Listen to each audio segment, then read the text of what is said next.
Hello and welcome everyone to my channel Just Learn Simply, and today we are going to solve practice paper for UPTGT English from SK Arora book. So let's get start our today's video. Our first question is uneasy lies the head that wears a crown. The figure of speech is। देखिए यहाँ पर इसमें figure of speech पूछी गई है कि जो ये प्रोवर्ब है इसमें फिगर ऑफ स्पीच कौन सी है। फिगर ऑफ स्पीच आप सभी अच्छे से जानते हैं कि क्या होती हैं।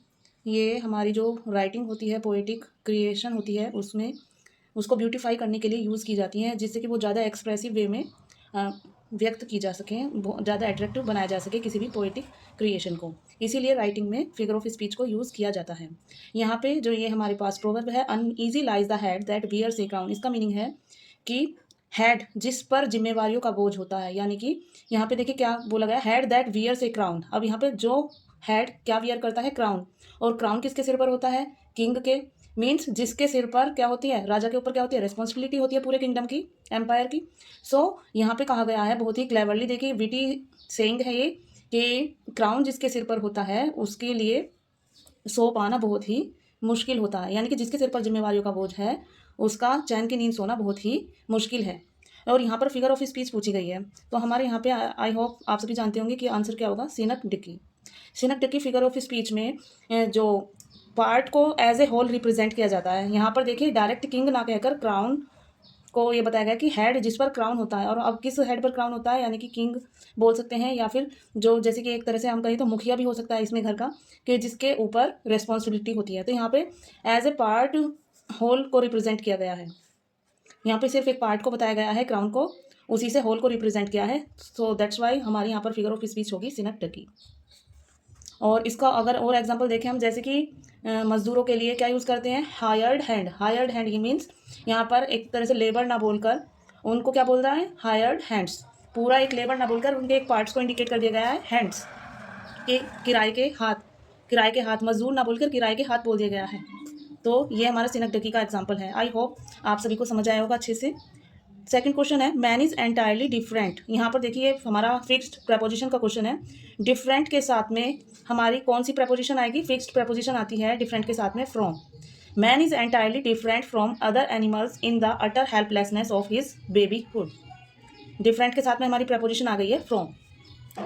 Next question is give every man thy year but few thy voice. The figure of speech is, again figure of speech से क्वेश्चन है। और यहाँ पे ये देखिए, ये जो प्रोवर्ब है ये हमारी ली गई है किससे, विलियम शेक्सपियर के प्ले हैमलेट से। विलियम शेक्सपियर के प्ले हैमलेट से ली गई है। और ये किसके द्वारा कही गई है, ये प्रोवर्ब पोलोनियस के।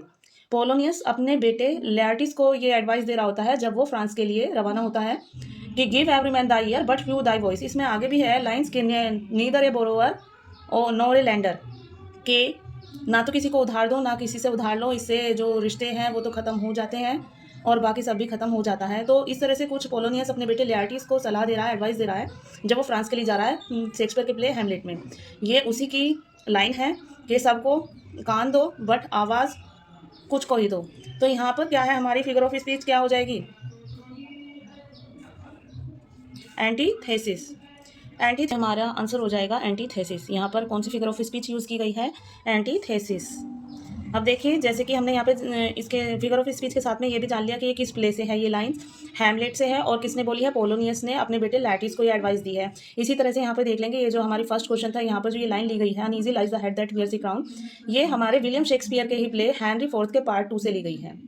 इसके साथ में देखिए हमारे यहाँ पर फिगर ऑफ स्पीच के साथ साथ में दो क्वेश्चन और तैयार हो जाते हैं कि ये लाइन किस प्ले से है, ये कोटेशन, और किसके द्वारा बोली गई है। फिर हमारा नेक्स्ट क्वेश्चन आ जाता है fancy imagination are the terms given by. Fancy imagination का जो टर्म है ये किसके द्वारा दिया गया है, आंसर देख लेंगे यहाँ पर, कोलरिज। किसने दिया था ये टर्म, हमारा कोलरिज ने। The Holi tree is associated, देखिए यहाँ पर फिर से अगेन प्रपोजिशन का क्वेश्चन है। एसोसिएटेड के साथ में हमारी जो फिक्स प्रपोजिशन आती है वो आती है with. The Holi tree is associated with scenes of goodwill and rejoicing. और जो ये फिक्स्ड प्रपोजिशन है इसके लिए हम क्या करेंगे, इनको अगेन एंड अगेन, प्रपोजिशन का जो चैप्टर है ग्रामर में, और इवन इस बुक में ही जो ग्रामर का पार्ट दिया गया है सर के द्वारा, वहाँ पर बहुत सारी हमें फिक्स्ड प्रपोजिशन की लिस्ट दी गई है, उसको बार बार रिवाइज करना है और इसी से ये हमको मेमोराइज हो जाएंगी अच्छे से। 6 है हमारा, fear no more the heat of the sun nor the furious winters rages. are the lines that Virginia Woolf repeats in her novel Mrs. Dalloway. These lines originally appear in Fear No More, The Heat of the Sun. कि जो heat है सन की उससे और ज़्यादा घबराने की ज़रूरत नहीं है. नॉर द फ्यूरियस विंटर्स रेजिस, और जो ना ही उनसे घबराने की ज़रूरत है जो कि फ्यूरियस विंटर यानी कि जो क्रुद्ध विंटर है, जो सर्दी है, उसके गुस्से से भी घबराने की कोई ज़रूरत नहीं है. ये लाइंस वर्जीनिया वुल्फ ने अपने नॉवल मिसेस डैलोवे में रिपीट की गई है और ओरिजिनली कहाँ पर अपीयर हुई हैं ये हमारा आंसर हो जाएगा शेक्सपियर के प्ले सिम्बलिन. जो शेक्सपियर का प्ले सिम्बलिन है वहाँ से ये लाइन ली गई है. All the words a stage is famous speech of Jacques, it appears in. ये बहुत ही इंपॉर्टेंट और बहुत फेमस लाइन है. इवन मूवी में भी, राज कपूर जी की मूवी में भी इसको यूज़ किया गया है कि ये संसार एक रंगमंच है, यहाँ पर हर कोई आता है और अपना प्ले पार्ट करके चला जाता है. तो all the words a stage is a famous speech of Jacques. देखिए जैक्स नाम का कैरेक्टर है और प्ले की बात करें तो प्ले हो जाएगा शेक्सपियर का एज यू लाइक इट. जो हमारा यूपीटीजीटी का एग्जाम है इसमें मेन शेक्सपियर से हमारे बहुत सारे क्वेश्चंस पूछे जाते हैं लिटरेचर में. 4 राइटर्स गिवन है, Shakespeare, Wordsworth, John Milton, John Galsworthy. But out of 4 writers Shakespeare से ज़्यादा क्वेश्चंस पूछे जाते हैं. नेक्स्ट क्वेश्चन है fair seed time had my soul and I grew up fostered alike by and by. So alike by dash and by dash. ये Wordsworth के prelude से line ली गई है और यहाँ पे हमें फिलअप करना है कि यहाँ पर क्या आएगा. Fair seed time had my soul and I grew up fostered alike by beauty and by fear. यहाँ पर क्या आ जाएगा हमारा.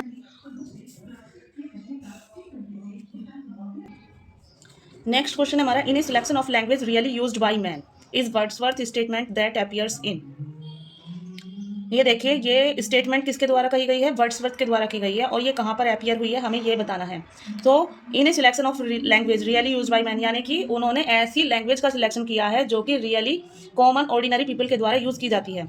एक्चुअली जो वर्ड्सवर्थ ने अपनी पोएट्री लिखी थी उसमें उन्होंने बहुत ही आडम्बरपूर्ण, बहुत ही ज़्यादा शोइंग नहीं की थी. जो उन्होंने जो लैंग्वेज रखी थी अपनी सोनेट्स की कहें कि या पोइट्री की, वो बहुत ही कॉमन पीपल की जो लैंग्वेज थी जिससे कि जो कॉमन पीपल थे वहाँ के उसको समझ पाएँ. ऑर्डिनरी मैन टू मैन इन्होंने इसको बोला है कि मैंने उस लैंग्वेज का सिलेक्शन किया है जिसे ऑर्डिनरी पीपल भी अच्छे से समझ सके.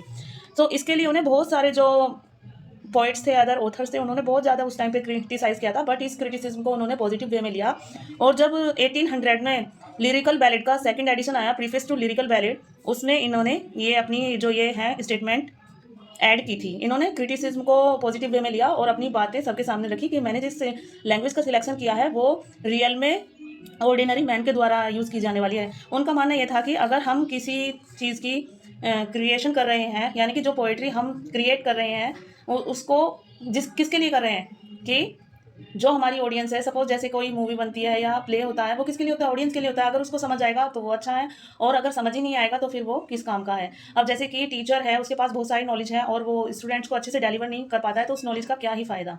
यही मानना वर्ड्सवर्थ का था कि अगर हम बहुत ही शोबाजी यूज़ करके बड़े बड़े डिफ़िकल्ट वर्ड्स यूज़ करेंगे और बहुत सारा पोएटिक डिवाइसेस को यूज़ करेंगे और जो ऑर्डिनरी पीपल है उसका अर्थ निकालने में ही रह जाएगा, उसको उसका एक्चुअल मीनिंग ही नहीं मालूम हो पाएगा, तो फिर ऐसी पोएट्री का लिखने का क्या फ़ायदा. उनका ये मानना था. इसीलिए उसने क्रिटिसिज्म को पॉजिटिव वे में लिया और अपनी बात सबके सामने रखी कि मैंने उस लैंग्वेज का सिलेक्शन किया है जो रियल में ऑर्डिनरी पीपल के द्वारा यूज़ की जाती है.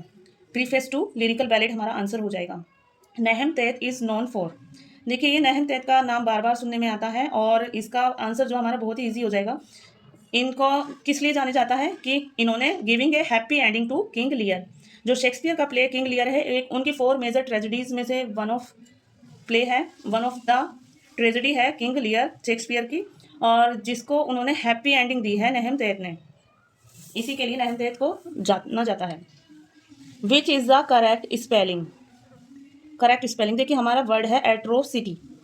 एट्रोसिटी. अब यहाँ पे एट्रोसिटी का करेक्ट स्पेलिंग पूछी गई है. हमारे टीजीटी में लास्ट ईयर भी वो जो लास्ट टाइम जब हमारा 2021 में जो एग्जाम हुआ था वहाँ पे 5 से 6 एटलीस्ट स्पेलिंग से ही क्वेश्चंस थे, तो हमें इस पर भी बहुत ज़्यादा फोकस करना है. करेक्ट स्पेलिंग हमें यहाँ पे चूज़ करनी है एट्रोसिटीज़ की. देखिए यहाँ पर डबल टी आ रहा है, इसमें डबल टी नहीं होता है, और यहाँ पर डबल ई आ रहा है, ना ही इसमें डबल ई होता है. एट्रोसिटी का मीनिंग होता है घिनौना, अपराध, कुकृत्य, कोई हीनियस क्राइम जिसको डिस्क्राइब करने में भी अच्छा ना लगे. हीनियस क्राइम जो होता है वो हमारा क्या होगा, एट्रोसिटी. ये तो इसका मीनिंग हो गया एट्रोसिटी का. अब हम इसकी स्पेलिंग देख लेंगे which is the correct spelling. हम कर रहे थे करेक्ट स्पेलिंग की बात, और हमारी जो करेक्ट स्पेलिंग है वो है ऑप्शन डी में एट्रोसिटीज़, ATROCITIES, एट्रोसिटीज़। इसका मीनिंग है हीनियस क्राइम, घिनौना अपराध। Next question is find the miss spelled word. Miss spelled word हमें इसमें से चूज करना है। देखिए ये है हमारा ऑबनॉक्शियस, ऑबनॉक्शियस। ये ऑबनॉक्शियस की स्पेलिंग यहाँ पर बिल्कुल सही है। इनसोसेंस, इनसोसेंस ये भी स्पेलिंग बिल्कुल सही है हमारी। एक्लेस, एक्लेसियास्टिकल, एक्लेसियास्टिकल ये भी हमारी स्पेलिंग बिल्कुल सही है। जो हमारी मिस स्पेल्ड वर्ड है यहाँ पर क्या है, करिकुलम। करिकुलम में हमारा यहाँ पर डबल आर आएगा। नेक्स्ट क्वेश्चन है find out the correctly punctuated version of the following passage. यहाँ पे जो हमारे पास ये पैसेज दिया गया है इसमें हमें इसका करेक्टली पंक्चुएटेड वर्जन देखना है। पंक्चुएशन से भी हमारे 2 से 3 क्वेश्चन एटलीस्ट आते हैं यूपीटीजीटी के एग्जाम में, और पंक्चुएशन मार्क्स को हमें अच्छे से कर लेना होगा। तो ये यहाँ पे क्या है हमारी जो ये दी गई है एक पैसेज, ये कुछ कुछ नरेशन टाइप में दी गई है। और यहाँ पे देखिए When I said that college was closed, he said why and for how many days। जब मैंने कहा कि कॉलेज बंद रहेगा, किया जा रहा कॉलेज बंद रहेगा, तो उसने कहा कि किस लिए और कितने दिनों के लिए। तो इसमें हम करेक्टली पंक्चुएटेड वर्जन देख लेंगे इसका क्या होने जा रहा है। देखिए क्या है, When I said that college was closed, यहाँ पे हमारे ये क्या है, कॉलेज was closed। यहाँ पे हमारा क्या ये क्लोज कंप्लीट हो रहा है। आई होप फ्रेज और क्लोज से आप इंट्रोड्यूस होंगे कि क्या होता है क्लोज। तो हमारा जो यहाँ पे क्लोज ये यहाँ तक हो रहा है क्लोज में, और फिर क्या जब मैंने कहा कि कॉलेज बंद रहे किया जा रहा था, तो ये हमारा क्या है क्लोज्ड पर क्या होगा हमारा यहाँ पे थोड़ा सा ठहराव आया है, पोज आया, तो यहाँ पर हमारा कोमा का यूज़ होगा। अच्छा कोमा का यूज़ यहाँ पे भी किया गया है, यहाँ पे भी किया गया है, यहाँ पे नहीं है, ये तो ऐसे ही रॉन्ग हो गया है, एलिमिनेट हो जाएगा ये ऑप्शन। यहाँ पर किया गया है बट जो ही सैड उसने कहा, ही सैड के बाद भी थोड़ा सा ठहराव आ रहा है, तो यहाँ पर भी क्या है हमारा कोमा यूज़ होगा, और इन दोनों ऑप्शन में कोमा नहीं लगा है। सो हमारा जो आंसर हो जाएगा ऑप्शन नंबर बी हो जाएगा। Besides a comma what is use to mark of a direct quotation. Beside a comma यानी कि कोमा के अलावा किस मार्क को यूज़ किया जाता है डायरेक्ट कोटेशन को दिखाने के लिए, किसका यूज़ किया जाता है। अब देखिए जैसे यहाँ पे हमारी क्या है, यहाँ पे भी इसको हम कोटेशन ही मान लेंगे। स्टेटमेंट है कि उसने कहा, क्या कहा, क्या स्टेटमेंट दी थी, why and for how many days. यहाँ पे इसको क्या है इन्वर्टेड कोमा से शो किया गया है इसके द्वारा कही गई बात को। तो यहाँ कह रहे हैं कि कोमा, और यहाँ पे देखिए कोमा से सेपरेशन किया गया था इसका, तभी इसको इन्वर्टेड कोमा के अंदर रख के दिया गया था। तो यहाँ पे पूछा गया है कि beside a comma what is use to mark of a direct quotation, कि डायरेक्ट कोटेशन को मार्क ऑफ करने के लिए कोमा के अलावा और क्या यूज़ कर सकते हैं। तो हमारे यहाँ पर आंसर हो जाएगा कोलन। कोलन का जो हमारा साइन क्या होता है, ऐसा होता है। और हमने देखा है कि स्टेटमेंट के पहले जैसे ऐसे ऐसे भी यूज़ कर लेते हैं, यहाँ कोमा ना होके ऐसे भी यूज़ कर लेते हैं इसको, तो ये हमारा आंसर हो जाएगा कोलन। हाइफन का पता है सभी को कैसा होता है हमारा सिंबल, ऐसा फुल स्टॉप, ये हो गया हमारा। और सेमी कोलन क्या हो जाता है हमारा, अल्प विराम बोलते हैं जिसको हिंदी में, ये हो गया। फिर हमारा नेक्स्ट क्वेश्चन है find out the correct narration of the following in direct speech.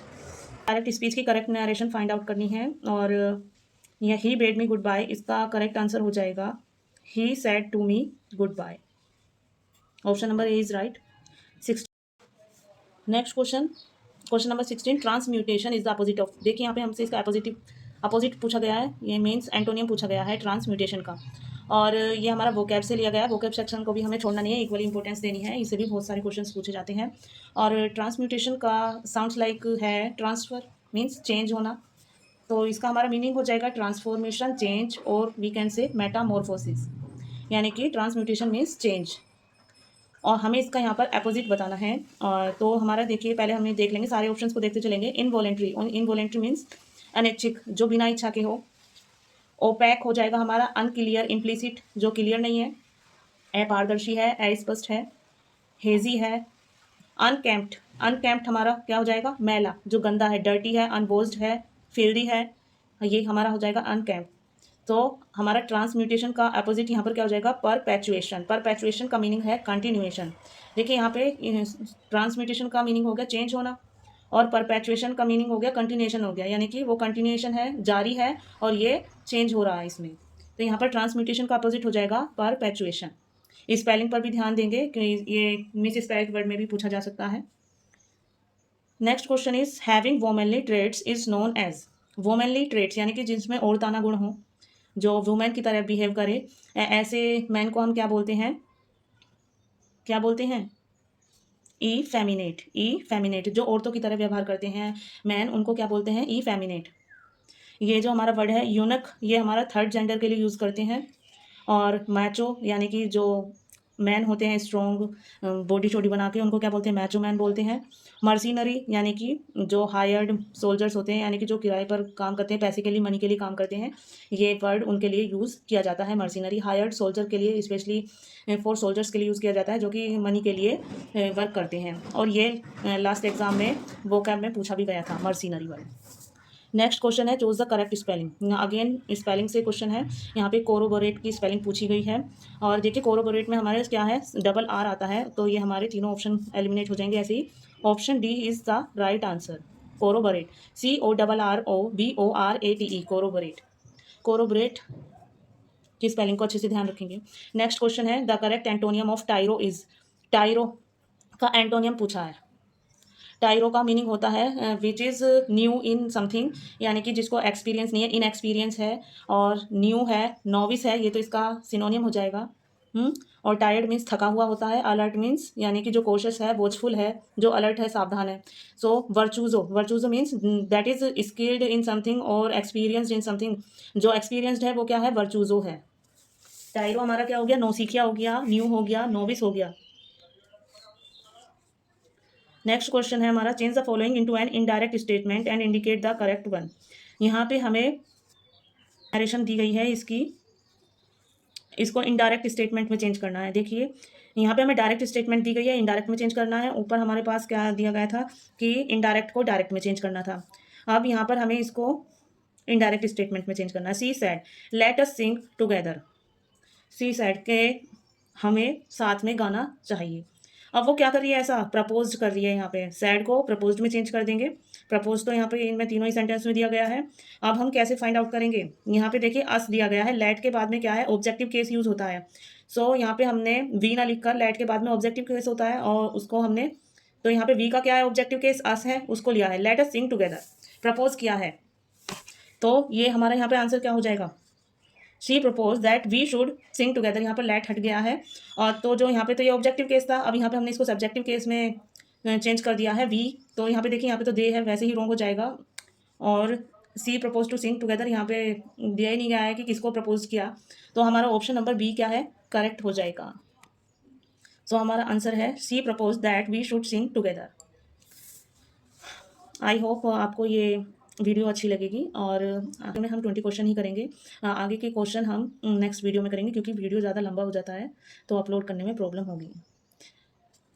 So I hope कि आप मुझे सपोर्ट करेंगे। Thanks for watching.